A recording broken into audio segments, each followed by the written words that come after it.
जी welcome back नाज़रीन, आप देख रहे हैं द लॉ शो। मैं हूं जाकिर खान। कॉल्स का सिलसिला जो ब्रेक से पहले जारी था उसी को आगे बढ़ाते हैं। नेक्स्ट कॉलर की तरफ चलते हैं। हेलो हेलो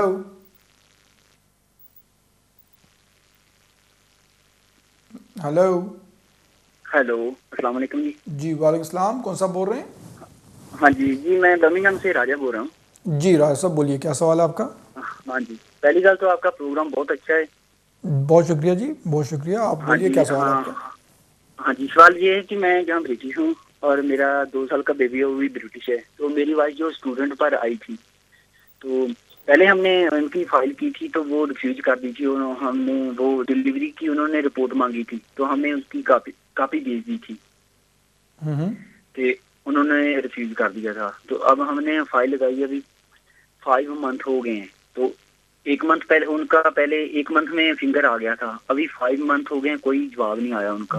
तो कितना का टाइम लग सकता है उनको, मैं पूछना चाहता देखें, टाइम जो है नॉर्मली 6 महीने के अंदर अंदर डिसाइड कर लेते हैं, लेकिन बाज़ वक़्त ऊपर भी हो जाता है। तो अगर कोई टाइम ऊपर हो जाए तो उसमें कोई ऐसी परेशानी वाली बात नहीं है। लेकिन आप ये कह रहे हैं कि ऑलरेडी 5 महीने का टाइम गुजर चुका है, तो मेरे ख्याल में 1 आध 2 महीने में कोई फ़ैसला आ जाना चाहिए।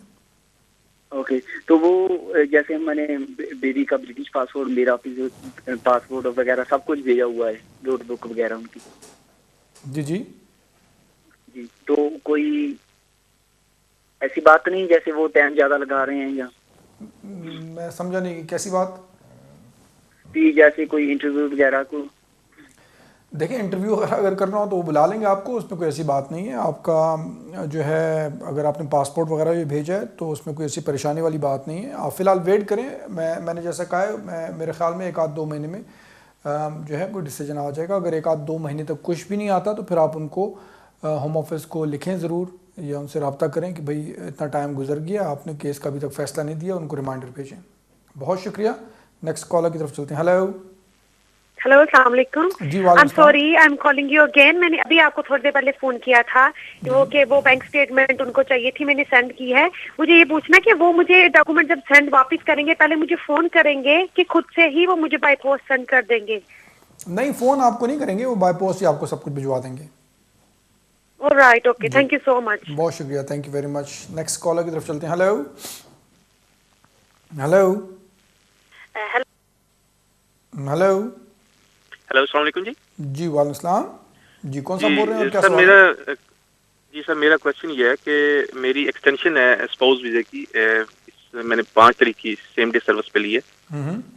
अब सर मेरा प्रॉब्लम ये है कि मुझे मैं 14-15 को जो टैक्स रिटर्न था मेरा, मैं कैब कर रहा था और मुझे अवेयरनेस नहीं थी कि सारी अमाउंट जो है पहले अकाउंट सॉरी, अवेयरनेस किस चीज़ की नहीं थी?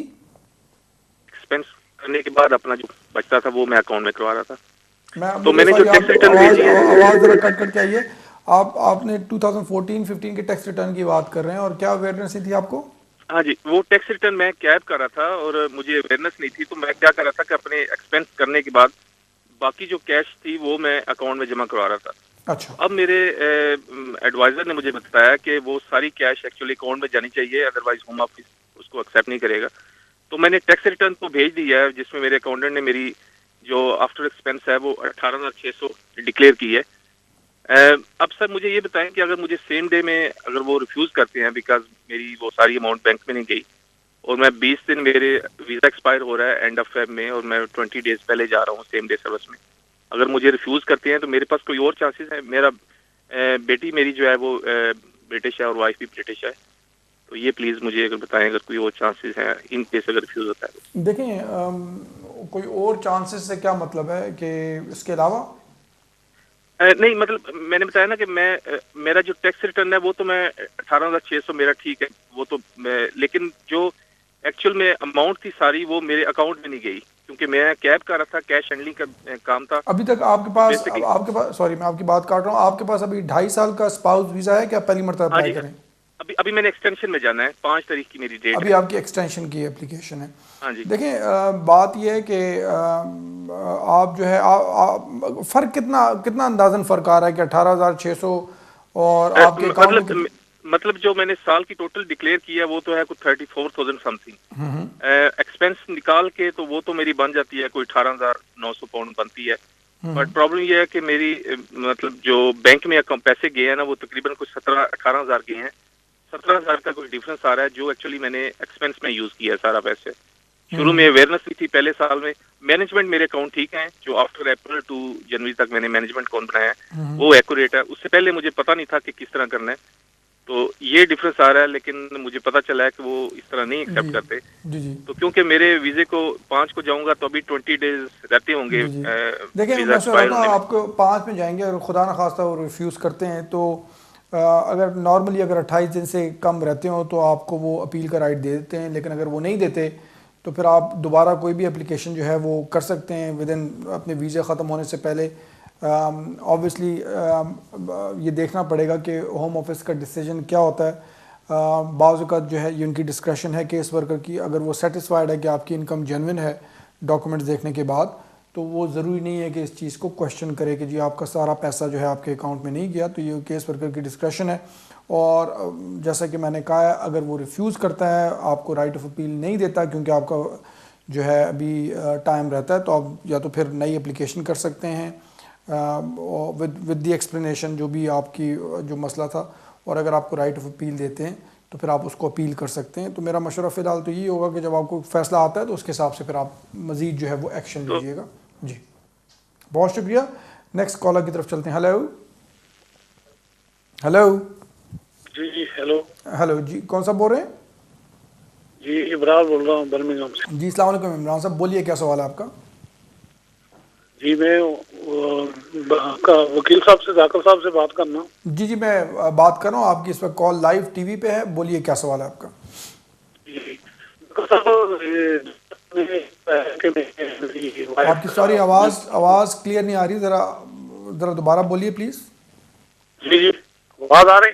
आवाज़ तो आ रही है लेकिन वो डिस्टॉर्ट होकर आ रही है, आप दोबारा बोलें। एक आवाज़ आ रही है, अभी आ रही है? जी आ रही है, बोलिए क्या सवाल है? जाकिर साहब मैं ब्रिटिश नेशनल हूँ, तो मेरे 3 बच्चे, तो एक वाइफ, मैंने पाकिस्तान से आए थे, तो वाइफ का 2 दिन में लेट होने की वजह थी, वाइफ का रिफ्यूज कर दिया था, तो बच्चों को अपील दे दी थी, एक बच्चे को उन्होंने लीव टू रिमेन दे दी है। लेकिन जब मेरा कोर्ट में गया, अपर ट्रिब्यूनल, लो ट्रिब्यूनल में गए, तो वहाँ से बच्चों के हक में फैसला हो गया है कि इनको रिकंसिडर वीज़ा किया जाए। होम ऑफिस ने फिर हमारे खिलाफ दोबारा केस कर दिया है, ऊपर ट्रिब्यूनल में चले गए। तो ऊपर ट्रिब्यूनल ने बोला है कि ये फैसला आधा पिछले उन्होंने किया है, लेकिन ये पीछे बैक उनको वापस हम भेजेंगे। क्या करेंगे? तो अपर ट्रिब्यूनल ने क्या फैसला किया है? उन्होंने जज साहब ने बोला है कि ये पिछले जज साहब ने जो है ना आधा फैसला किया है, एक को दिया है तो दोनों को अपील दे दी है, लिहाजा ये पीछे में बैक में भेज रहा हूँ। अच्छा, दोबारा वो फर्स्ट ईयर ट्रिब्यूनल नीचे भेज रहे हैं? जी वो तो अभी मेरा हालत 2 महीने हो गए हैं, लेकिन अभी कोई उसका वापस हमें खत नहीं मिला है। तो मैं ये आपसे मशवरा पूछ रहा हूँ कि क्या वो दोबारा हमारे हक में फैसला होगा? देखें, जब तक कि आपको पूरा केस देखा ना हो और जब तक कि जो फर्स्ट ईयर ट्रिब्यूनल ने फ़ैसला किया है, जज ने जो पहले फ़ैसला किया है और जो अपर ट्रिब्यूनल ने जो अभी फ़ैसला किया है, तो वो देखा ना हो तो कुछ कहना मुश्किल है। लेकिन ये ज़रूर है कि अगर अपर ट्रिब्यूनल यानी कि जो ऊपर वाला ट्रिब्यूनल है उसने ये फ़ैसला किया है कि जज ने जो नीचे वाला था उसने सही फ़ैसला नहीं किया कि एक को दिया और 2 को नहीं दिया, फॉर एग्ज़ाम्पल 2 को अपील राइट दिया, तो ऑब्वियसली जज ने, अपर ट्रिब्यूनल ने सारा कुछ देखा होगा, उसके हिसाब से उन्होंने फ़ैसला आपके कह लें कि एक तरीके से आपको आपके फेवर में दिया है, जिस तरह बात पता चल रही है।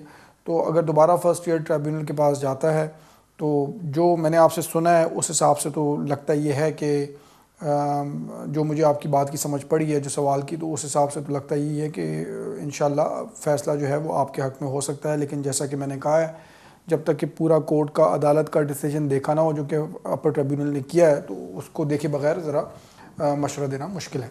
जी बहुत शुक्रिया। अगले कॉलर की तरफ चलते हैं। हेलो हेलो, अस्सलाम वालेकुम सर। जी वालेकुम अस्सलाम जी, कौन बोल रही हैं और क्या सवाल है आपका? सर मैं अतिया खान बात कर रही हूँ कैंट से। जी जी बोलिए, क्या सवाल है? सर मेरा सवाल ये है कि मैं यहाँ पे डोमेस्टिक वर्कर के वीज़ा पे आई थी, 5 साल हो गया मुझे आए हुए यहाँ पे। तो अभी मेरा इंडेफिनेट ड्यू है। तो 1 साल पहले मैंने अपने हस्बैंड को बुलाया था यहाँ पे, तो उनको 3 साल का वीज़ा मिला है। तो सर और 9 मंथ पहले मेरे ट्विंस बेबी आए हैं।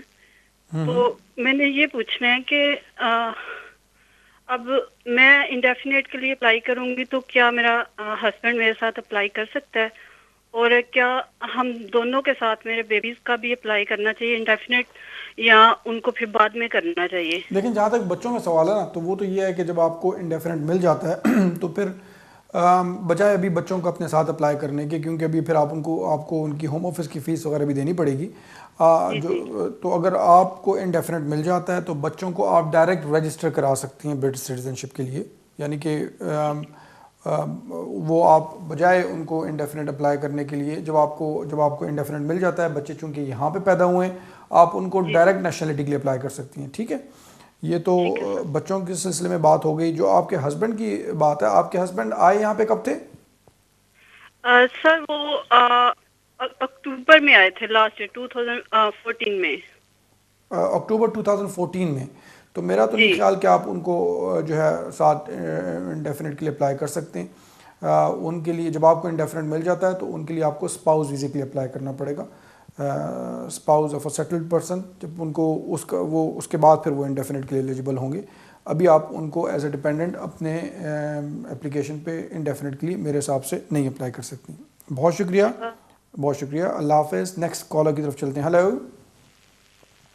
हेलो हेलो हेलो, सिस्टर से बात करनी है। जी जी, आप बात कर रहे हैं, मैं जाकिर खान बोल रहा हूँ। बोलिए, आपका क्या सवाल है? ओके, मैंने पूछना था जो मैंने नेक्स्ट मंथ अपना वीजा जो मेरे 2.5 साल का मिला था ना, मैंने एक्सटेंड कराना है। 2.5 साल का वीज़ा आपको स्पाउस वीज़ा मिला था, शादी वाला वीज़ा? हाँ, अपने बच्चे के थ्रू से मिला था। बच्चे की बेसिस पे मिला था? हाँ जी जी। तो वो कितना टाइम लगाएंगे वो एक्सटेंड करने के? देखें, नॉर्मली बाय पोस्ट जो एप्लीकेशन होती है, अगर आप तो वो 3 से 6 महीने के अंदर फैसला कर देते हैं। 3 से 4-5 महीने के अंदर अंदर नॉर्मली फैसला हो जाता है। 3 से 4 महीने के? जी, नॉर्मली उससे ज़्यादा टाइम भी लग सकता है, लेकिन जनरली इतना 3-4 महीने में फैसला आ जाता है अगर स्ट्रेट फॉरवर्ड हो। ठीक है जी, बहुत शुक्रिया। अगले कॉलर की तरफ चलते हैं। Hello hello, yes hello yes, hello yes, who is this? कौन बोल रही है? सानिया। जी बोलिए, क्या सवाल है आपका? Can I can't speak in Urdu. Can I Okay, speak that's in fine. English? Speak in English. That's fine. Yes. How can I help you? What's your question? I've got a question. I've applied for nationality, like family. My husband, myself, my son. So my husband received a letter for nationality. He received a letter that his application has been approved. We applied through the council. So he's just waiting for the ceremony letter. But me and my son haven't received any letter saying our application has been approved. So that's why I want to know about that. When did your husband receive the letter? Last week. Last week. And did you call the nationality department to find out what's happening with your application? No, I haven't called them yet. Yeah, because it is Do possible. we need to? Yeah.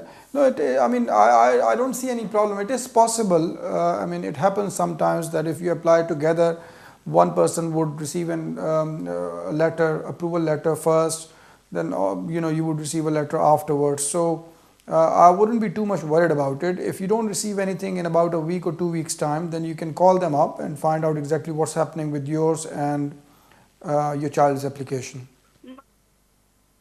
Alright, thank you very much. नाज़रीन, एक वक्फे पे हम जा रहे हैं और वक्फे के बाद दोबारा हाजिर होते हैं। किधर जाइएगा नहीं।